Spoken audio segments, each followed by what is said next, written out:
They set an NHL record with 135 points last year, finished first in the division. What a surprise. The Boston Bruins. Now, they are supposed to take a massive step back this year, maybe, depending upon who you ask. At your own peril. First, right? yeah, of course, because, everybody last year was like, well, they're getting kind of old, and look at how great they did. Let's talk about the odds on for what their points should be this year. Okay, so what do you think the betting odds are? Jesse Blake Sportsbook. So what did they have last year? They had 135. Yeah, it's going to be way down from that. Way down from that, that's a long thing to fall, so they could still fall well. Yeah. The top teams are probably around like 111 is about where they've been landing. So I'm going to say they're going to be in around that area. I'm going to say 108.5. Okay. I'm going to say 96.5. Steve is closer. If it's 95.5, I'm going to be so 104? 100.5. Oh, okay. 100.5. Now, that is a 35-point drop, but that's still good enough, at least by last year's standards, for third in the division. So, wow. And this is when the division was, it unquestionably was the strongest division in the sport. I think that shifted to the Pacific this year. However, the Boston Bruins still should be a threat, right? I mean, they draft prospects really well. Like, there's probably someone who, like, we're just not paying enough attention to. Pasternak's going to be unreal. The next Johnny Boston. Yeah, like, I think there are players. I've said this before. Sorry, Ross Boston. Excuse me. Ross Boston. I forgot about Ross Boston. There are players who have an easier time playing, like, a first-line role than they do a third-line one, because they're used to, like, their entire career playing hockey, like dating back to when they were like 10 years old. They were on their team's first line. So, I'm specifically talking about Pavel Zacha. I think he's a sixth overall pick. He's designed to be a team's first line center. He just hasn't gotten the opportunity. The Boston Bruins and the Tampa Bay Lightning, I find, are the best teams at the next man up is going to fill the job when the superstar leaves. Easily. I think Tampa has been the best at it, but next up is Boston. Whenever that big Chara leaves, there's always somebody there. Bergeron's now out. Coyle's going to hop in there. Krug's out. I find they always got a next guy. They got David Pastrnak out of nowhere.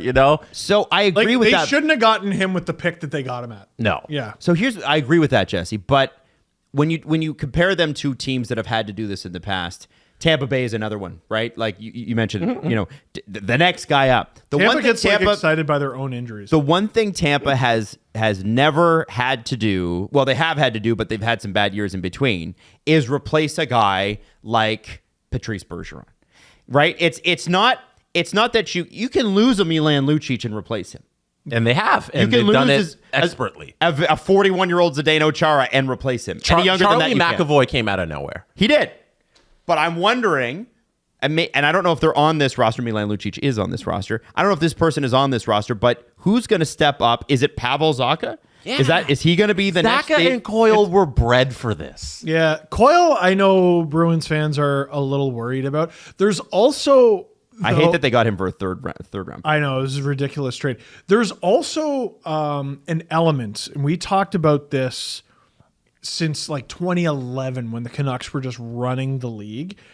Even the best team in the league has to have a player that fans don't like that much. Okay. And like a little under the radar, it was Coyle a little bit, and people are going, oh gosh, we're going from Bergeron. Like, listen, you're going to take a step back in that category, but your wings are so good that they should make your center's life easier. Like, oh man, now I got to play with Pasta and Marshy. Like, what a cross to bear. Bummer. Yeah, they'll be fine. Their decor is going to be fine. They're going to be fine. One of the guys that may have earned a spot is a fellow named, and he's a second-round pick, and this is very Boston, right? We shouldn't have got him at that pick, but we did. Matthew Poitras, and I hope I'm saying that name right. It looks as though he might actually be a second or a third-line center on this team, and if he's a second-line center, he's between Marchand and DeBrusk. And Marchand...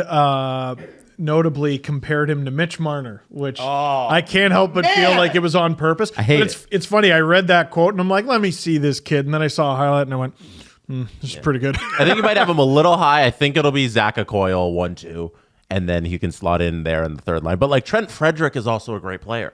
Like Trent Frederick is a decent third line center if they decide to go in that direction as well. He needs to fucking score some goals. Like I love him. I think he's a really exciting player to have on your team, but like he was getting healthy scratched a lot. Morgan Geekie, he's got to play. Maybe Morgan Geekie's maybe a better fit there. 79 games last year. That's not a lot of healthy scratches. Is it? Oh, really? Trent Frederick 79 games last year. How many games did he play in the playoffs? 5. Oh, huh. I don't know who I'm thinking of then. Okay. On defense. Thank you for calling me out on that. On defense, you've got Charlie McAvoy, Hampus Lindholm, who's playing the best hockey of his career. Really good. Brandon Carlo, Matt Grzelcyk, Derek Forbort, Jakub Zboril. You should know that because noted Alan Walsh client. Really? Yes. I didn't know that one. Look it up. And Shat Deuces is also back there as probably their 7th pick. Shat Deuces. Kevin Shattenkirk. Is that why? That's his Twitter handle. That's his Twitter handle, Shat Deuces. Actually? Yes. Yeah. Shat You didn't know Deuces. that?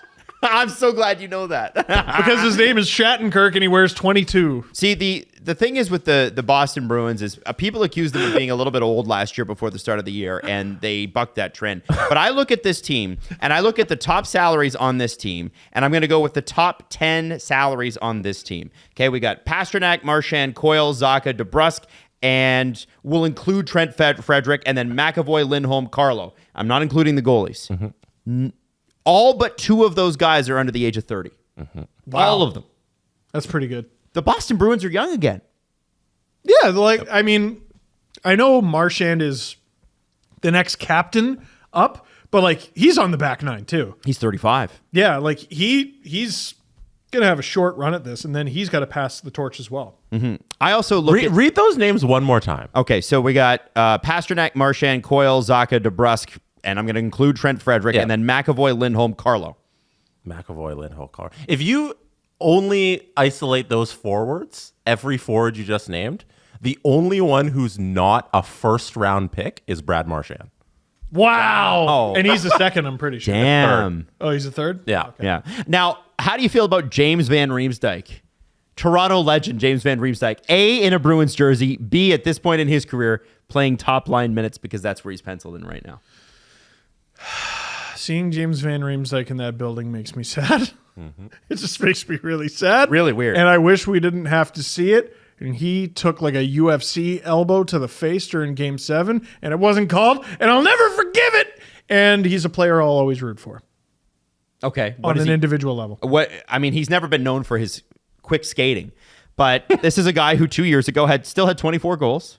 Still a guy that he doesn't have to skate much on the power play to be good on it. And he's been on the dog shit Flyers for so long. He's going to score a lot of power play goals, especially with like McAvoy bombs and just all the chaos that they create in front. I think Jim Montgomery's a really good coach. Like they'll put Van Riemsdyk in a position to succeed. Jesse? Him on the Flyers was such a wasteland. Like, who knows what was going on with JVR and the Flyers? He tips in shots and scores rebounds. Who was shooting the puck? What rebounds was he tipping? None. Yeah. None. They're bad. So I feel like for $1 million, that's what he's making this year. What could go wrong? You don't even feel bad about getting that bet wrong. If JVR's on the 4th line come Thanksgiving in the States, you don't care. It's $1 million. Power play specialist. But they haven't penciled in on one of the top 2 lines, and that's just free money. Yeah. It's great GMing. Linus Ullmark and Jeremy Swayman. I mean, listen, you can say that they lost a lot of talent. I would argue that Krejci wasn't as good as people said that he was last year. I think he was on a great team. He was fine. He was good. He was fine. He was now, I know Boston fans are going to be pissed at me for that. Pasternak was just as good until he got injured. He was probably better than a guy who didn't play in the NHL the year before. Should have been. Sure. Fair enough. So I'm not sure about those losses. The most important position, though, is goaltender, and they have 2 very good ones. I think they have 3. And this is going to be the really interesting thing with Boston. I think if they stumble a bit, or at least show that they're worth investing in, but they're not quite there, splitting up the tandem of Linus Ullmark and Jeremy Swayman could be an option for them. I know For who? Who's the third? Brandon Bussey. who's just got one of the best names in the entire He's world. bussin'. Yeah. He sure is bussin'. Yeah. No, he's been Plays in bussin'. He does. He was really good in the preseason so far. Obviously, the preseason isn't done at the time we're recording this. Good in the AHL. He's next man up in net. Now they don't have to rush him, but it's an option. No, we need to give Ullmark all of his credit for the season he had last year. He was 46-1. So stupid. He had 6 losses all season, and that was on a .938 save percentage. And I think 2 of them were at home.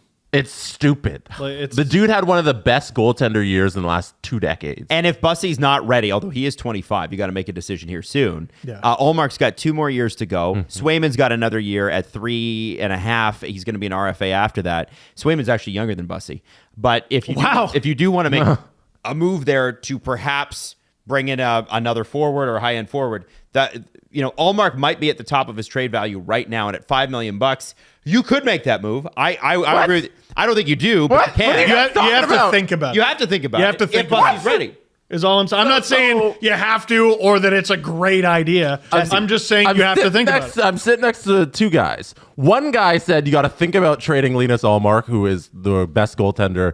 He had the best season of any goaltender last season. And the other guy is talking about a guy who's older than the backup as a prospect. Come on, the goaltending's not a problem in Boston. Okay, we talked about several things that came out of nowhere for the Bruins. Linus Ullmark going basically undefeated.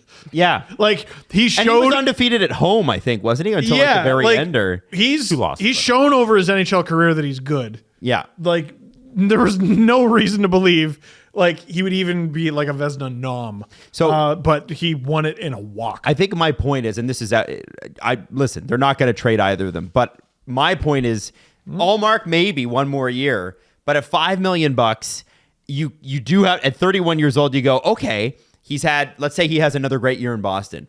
At some point, you got to have that consideration. And the thing about Boston is they're great at winning trades. So they do make value trades, like Charlie Coyle for a third. Crazy. So dumb. How did that happen? What's up with that?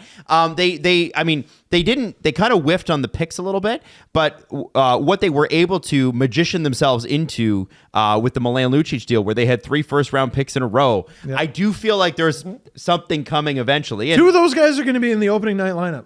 DeBrusk, Zboril, Zenishin, I think, is the only one missing. Yeah, that's pretty cool. Yeah. Anyway, so listen, Boston Bruins, where do you have them this year, gentlemen? I mean, the hardest team in the league to place on account of they were so far ahead of the pack and then they lost their top 2 centers. What do you even do with that? I still have faith in them. I have them 3rd in the Atlantic. Wow. Okay. Jesse Blake. We're running up on 13 minutes, so I'll be quick. I have them 3rd. I have them 2nd. There you go. I'm a big Boston believer. And another thing.